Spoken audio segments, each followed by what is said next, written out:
Perkenalkan, saya Nikolaus Ageng Pratama, SIKOM, MIKOM, merupakan dosen di program studi D3 Hubungan Masyarakat Sekolah Vokasi Universitas Diponegoro.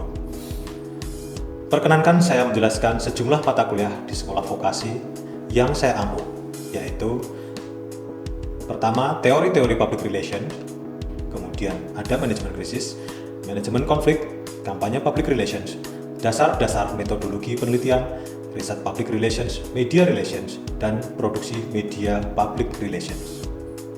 Selama proses belajar mengajar berlangsung, saya menggunakan metode DIA, Delivery, Interaction, and Assessment. Tujuan video ini dibuat yaitu untuk melengkapi syarat sertifikasi dosen tahun 2026, yaitu pernyataan diri dosen dalam unjuk kinerja Tridharma Perguruan Tinggi PTD UKT-PT. Saya mulai terlebih dahulu dengan deskripsi umum mengenai satu mata kuliah yang saya ampu, yaitu manajemen krisis.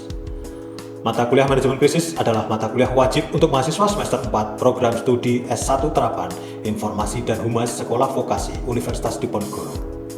Pokok-pokok bahasan dalam mata kuliah manajemen krisis yaitu 1. Pengantar manajemen isu, manajemen krisis, dan manajemen reputasi. Kedua, penjelasan penggunaan SCCT atau Situational Crisis Communication Theory, di mana dalamnya dijelaskan mengenai kerangka dan prinsip theoretical. Ketiga, jenis dan sumber krisis. Keempat, akan ada penjelasan mengenai tahapan krisis yang dimulai sejak sebelum krisis, krisis, dan pasca krisis. Kemudian yang kelima, ada model manajemen krisis dan penerapannya. Keenam, strategi respon krisis yang terdiri dari deny, diminish, rebuild, dan bolstering. Ketujuh, mengenai problem solving krisis komunikasi organisasi. Dan kedelapan, diselenggarakannya ujian tengah semester. Pertemuan ke-9 membahas tentang kebutuhan stakeholder dalam krisis. 10. Peran stakeholder dan media dalam krisis. 11. Strategi pengelolaan hubungan dengan stakeholder. 12. Etika dan transparansi dalam komunikasi krisis. Kemudian selanjutnya, krisis digital dan manajemen reputasi online. Penyusunan krisis management plan atau CMP yang berbasis dari SCCT. Kemudian pertemuan terakhir kuliah juga membahas tentang penyusunan bagaimana CMP Crisis Management Plan yang berbasis SCCT. Dan terakhir, diselenggarakannya ujian akhir semester. Pada mata kuliah ini, mahasiswa akan didorong untuk menyusun konsep perencanaan program, identifikasi, analisis permasalahan lingkungan, serta penerapan problem solving di bidang pengelolaan informasi dan kehumasan. Selain itu, mahasiswa juga melakukan praktek dalam penulisan press release, serta berhubungan dengan stakeholder dan media dalam situasi krisis hingga pasca krisis. Ujian dalam mata kuliah ini dilaksanakan secara praktek sehingga mahasiswa mampu memahami konsep manajemen krisis dalam level praktis. Adapun capaian pembelajaran yang dibebankan pada mata kuliah manajemen krisis untuk lulusan adalah 1. Lulusan mampu memahami konsep perencanaan program, mengidentifikasi, menganalisis permasalahan lingkungan, serta menerapkan problem solving di bidang pengelolaan informasi dan kehumasan. Kedua, lulusan juga mampu memahami serta menerapkan konsep pelayanan secara lisan maupun tertulis, menganalisis kebutuhan, dan mengelola hubungan dengan stakeholder. Adapun capaian pembelajaran yang dibebankan pada mata kuliah manajemen krisis untuk CPMK adalah 1. Mahasiswa mampu menjelaskan konsep dasar tentang manajemen isu, manajemen krisis, dan manajemen reputasi. 2. Mampu menganalisis jenis, sumber, tahapan, dan model manajemen krisis melalui studi kasus. Ketiga, mahasiswa juga mampu menerapkan problem solving terhadap krisis komunikasi. 4. Mahasiswa mampu menganalisis kebutuhan stakeholder saat krisis berlangsung. Dan yang terakhir, mahasiswa mampu mengelola hubungan dengan stakeholder saat krisis berlangsung. Adapun sumber referensi yang digunakan pada mata kuliah ini ada beragam, yaitu e-book, kemudian buku yang terdiri dari buku-buku berkaitan dengan manajemen krisis, serta sumber referensi lainnya seperti jurnal-jurnal terbaru mengenai SCCT, manajemen isu, manajemen krisis, serta hubungan dengan stakeholder yang terbaru. Sistem pembelajaran dalam mata kuliah manajemen krisis yang digunakan adalah case-based learning, problem-based learning, dan project-based learning. Sistem pembelajarannya dengan cara kolaboratif, tanya jawab, small group discussion, penugasan mandiri, dan penugasan kelompok. Kemudian, pada mata kuliah ini terdapat pertemuan tatap muka sebanyak 16 minggu yang terbagi dalam 7 minggu pertama sebelum UTS dan 7 minggu berikutnya sebelum UAS. Evaluasi pembelajaran dalam mata kuliah manajemen krisis yaitu 1. Aktivitas partisipatif mahasiswa melalui tanya jawab, presensi, dan diskusi, di mana untuk kognitif melalui kuis, penugasan mandiri, dan penugasan kelompok, ujian tengah semester, serta ujian akhir semester. Pembobotan penilaian untuk aktivitas tersebut ada presentasinya masing-masing. Aktivitas partisipatif seperti tanya jawab, presensi, dan diskusi bernilai 25%, kuis bernilai 10%, kemudian penugasan 10%, hasil proyek 25%, ujian tengah semester dan ujian akhir semester masing-masing 15%, sehingga total keseluruhan tercapai 100%. Demikian yang saya sampaikan terkait mata kuliah manajemen krisis.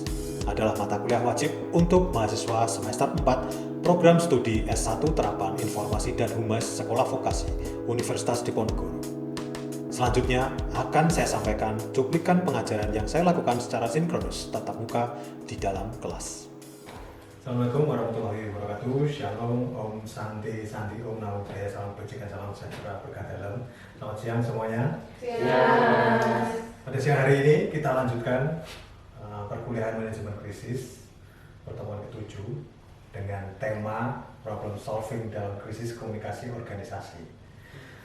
Nah, di pertemuan ini nanti diharapkan kalian mampu menerapkan problem solving terhadap krisis komunikasi organisasi melalui studi kasus. Artinya ini real terjadi dari lapangan, fenomena lapangan, kemudian saya adopsi ke materi kuliah hari ini. Sebelumnya, untuk merecall your memory, saya mau tanya dulu, what is crisis? Krisis itu apa? Suatu permasalahan atau suatu konflik yang memang terjadi di setiap organisasi maupun di setiap hal yang ingin dicapai. Sebuah konflik atau permasalahan yang memang ada dan itu melibatkan sebuah emosional di sebuah organisasi. Ya. Oke. Krisis itu bisa diprediksi atau enggak? Bisa. Nggak bisa? Nggak bisa. Tak terduga. Tak terduga. Kalau menurut kalian krisis ada berapa penyebabnya? Secara umum. Apa aja? Oke, itu yang secara stakeholder. Kalau secara peristiwa,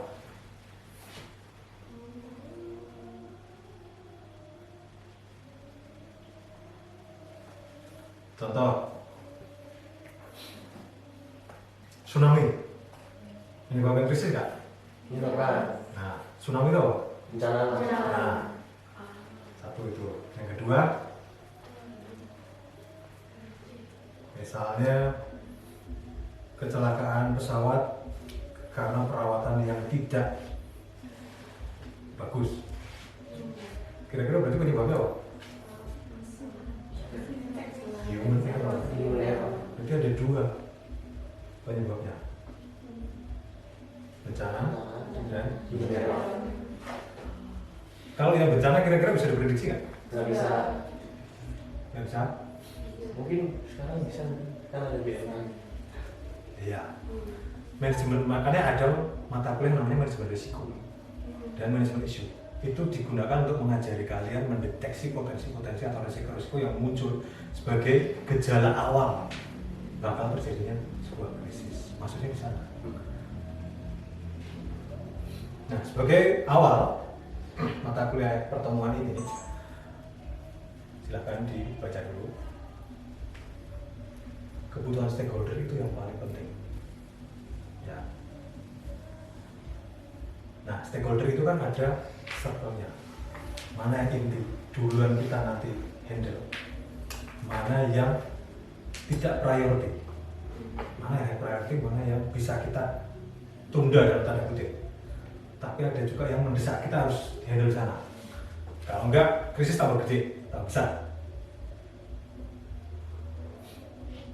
Nah, stakeholder yang paling inti itu biasanya kalau kita tidak handle nanti hubungannya ke sini jeleknya.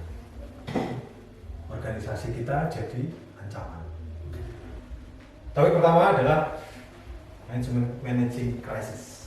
Ini adalah aspek paling penting. Kita harus punya keterampilan ini karena ini bukan template theoretical tapi skill. Intuisimu harus terasa di sini. Memang kalau saya ngajar manajemen krisis itu selalu saya kaitkan atau seringkali dikaitkan dengan yang namanya konflik. Manajemen konflik nantinya. Biasanya dari materi-materi penelitian saya. Nah, ini ada 3 sikap dasar yang perlu kalian miliki ketika menjadi atau mengalami krisis organisasinya. Kalian harus terbuka, jangan ditutupi. Kemudian transparansi itu maksudnya apa?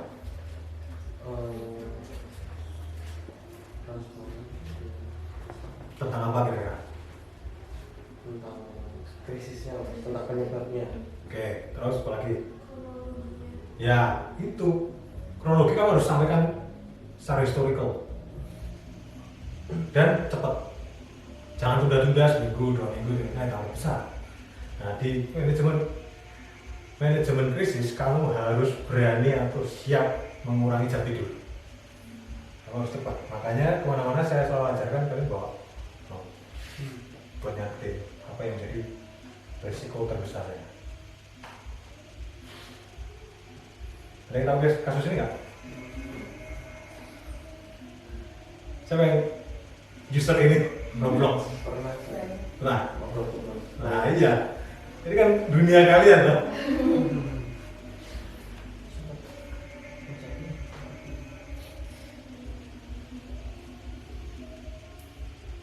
Kira-kira manajemennya apa ya?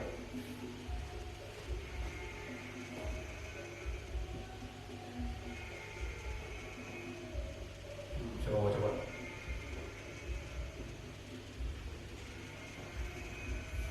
Mungkin Kita pakai nih miliaran orang sebenarnya. Jadi keluar semua data kita. Nomor handphone, alamat, apa lagi ya? Pakai foto nggak ya? Enggak ya? pakai teks aja. Nah ya lo pakai nah itu pakai foto. Ada teks juga. Iya, ID card loh. Nah, tiba-tiba keluar semua. Kalau keluarnya cuma di Indonesia, mungkin ujung-ujungnya keluarnya jadi pinjol, ya. Iya. Tapi kalau di luar negeri, kita nggak tahu. Bisa aja dipakai untuk kejahatan-kejahatan yang lain tuh. Nah, coba kira-kira kalau kalian jadi manajer, kalian melakukan apa? Dan siapa yang perlu kalian handle terlebih dahulu?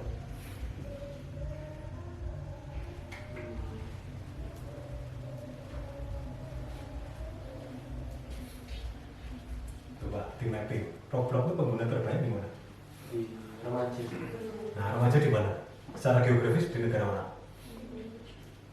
Yakin di Indonesia? Amerika. Handle dulu di sana. Marketnya di sana tuh kan paling besar. Handle dulu. Baru yang lain-lain. Terutama yang aktif di medsos rakyatnya. Itu kan kita handle dari situ. Manajemen isu krisis tambah besar gara-gara medsos. Medsos hari ini, terutama Twitter dan lain-lain itu menyumbangkan dalam tanda kutip pergerakan atau mobilitas massa terbesar di dunia. Ya sama kayak ini. Kira-kira Amerika kita handle, kemudian apalagi? Apa yang perlu kalian sampaikan ke para user untuk trust?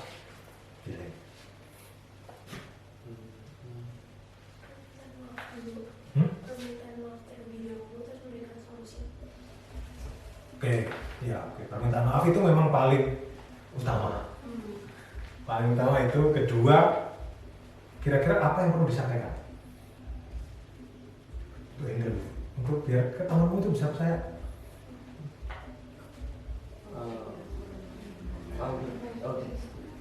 Kalau di internal tentang IT-nya yang mengurusi data mungkin akan dilanjutkan untuk investigasi dan juga perbaikan dalam inner perusahaannya.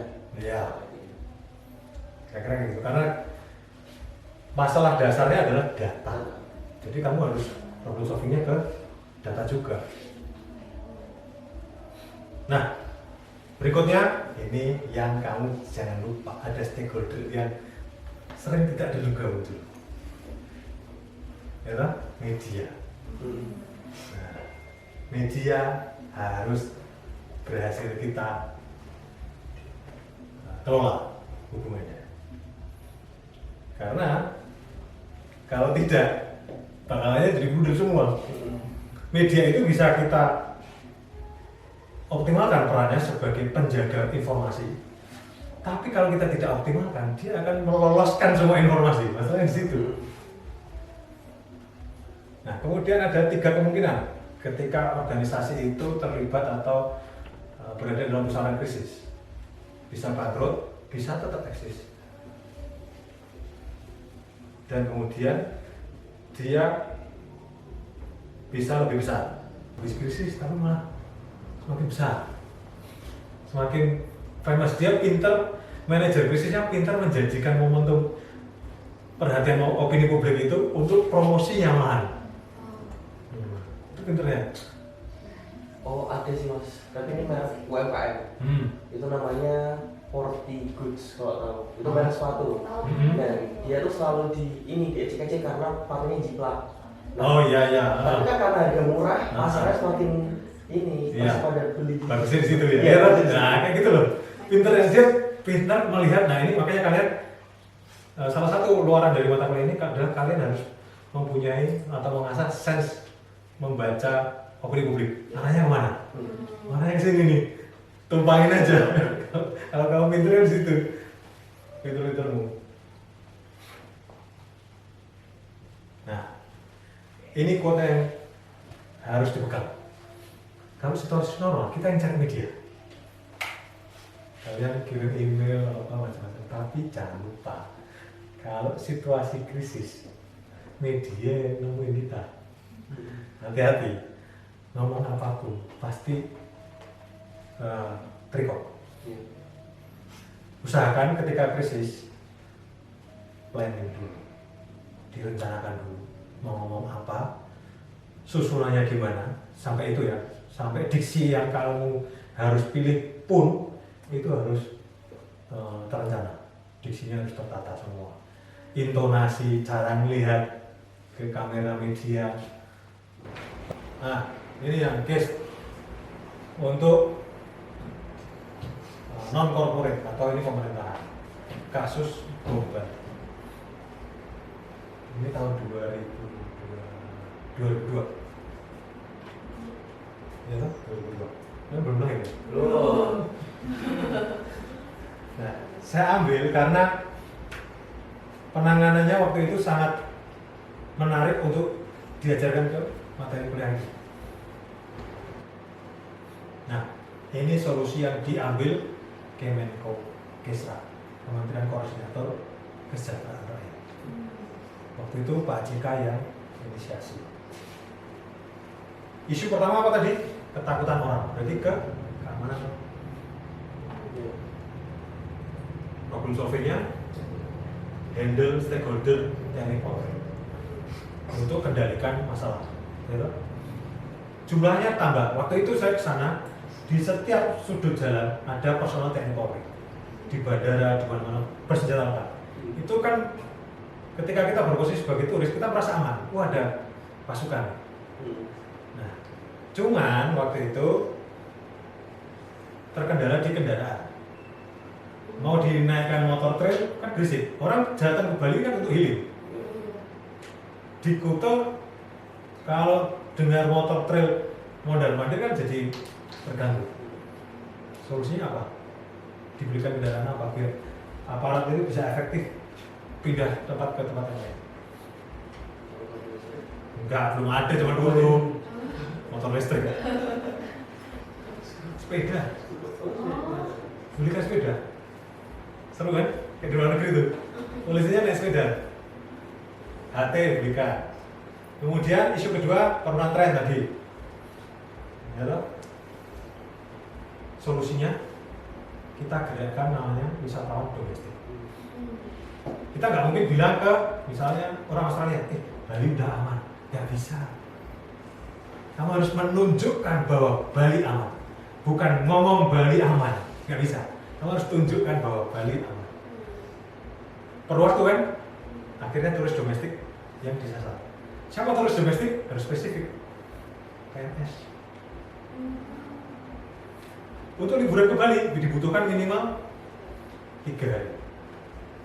Ya toh? Gak mungkin sehari. Sehari kamu nggak bisa ke Jogja dong. Kamu nggak bisa ke mana Tanah Lot dan lain-lain. Minimal 3 hari toh? Akhirnya dirombaklah yang namanya libur nasional hari kecopet. Itu asal muasalnya. Dulu ada istilah namanya hari kecopet, hari terjepit. Dirombak misalnya nih, tanggal merahnya dari Kamis, Jumat masuk. Nah, sejak ada peristiwa ini diliburin sekalian. Cuti bersama namanya. Sehingga orang Kamis sore bisa sudah berangkat ke Bali. Dan waktu itu seingat saya yang disasar adalah PNS minimal golongan 3 yang kira-kira punya uang untuk liburan ke Bali. Waktu itu diliburin dulu, diwajibkan untuk liburan ke Bali untuk memulihkan tren atau menaikkan kembali tren sampai dirubah hari libur. Baru tahu ya, kalau nggak ikut kuliah ini nggak ngerti ya. Kemudian kita pulihkan atau restorasi brand image-nya. Oke, kampanye, iklan, visit atau wonderful Indonesia tuh, tahu ya. Cuman waktu itu yang ditampilkan adalah tarian perang. Loh, orang lagi takut teroris, kamu menampilkan tarian perang pakai golok itu tambah takut lah. Diganti akhirnya. Kenapa nggak kamu ambil spot-spot digunakan? Mana kan banyak yang spot yang bagus dulu. Kenapa tarian perang dulu malah tambah takut lah orang. Nah itu dibikinlah kampanye atau iklan kreatif. Kemudian disusunlah regulasi darurat. Karena untuk menciptakan undang-undang perlu kesepakatan dengan DPR. Lama loh. Apa produk undang-undang yang pemerintah bisa secara sepihak meresmikannya? Perpu, peraturan pemerintah pengganti undang-undang. Langsung keluarin. Sehingga Densus 88 punya dasar untuk bergerak. Nah ini yang paling penting secara PR.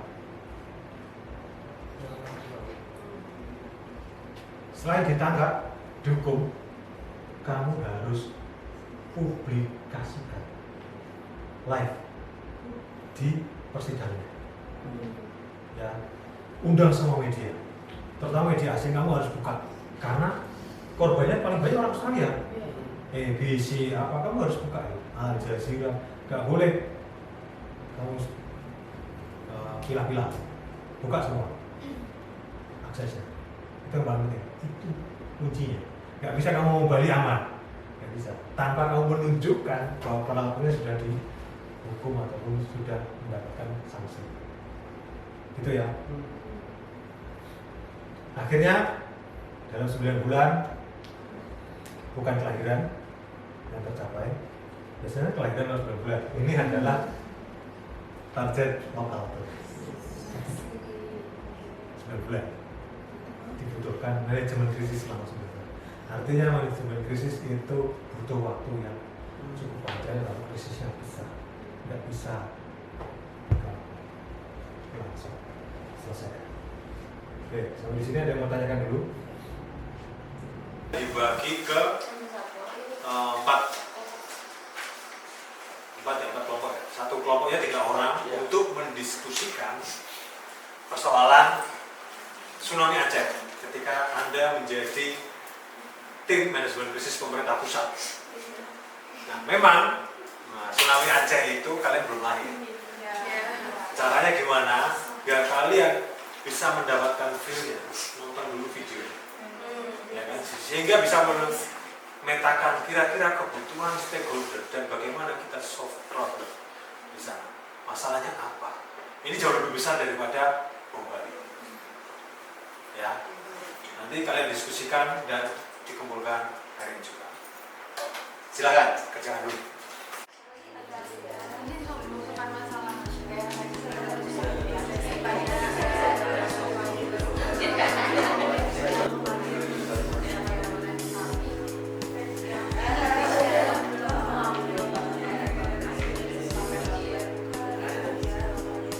Demikian deskripsi singkat proses pengajaran mata kuliah yang saya ampuh. Semoga dapat memberikan gambaran kinerja pengajaran khususnya di mata kuliah Manajemen Krisis Universitas Diponegoro, Sekolah Vokasi, Program Studi S1 Terapan Informasi dan Humas.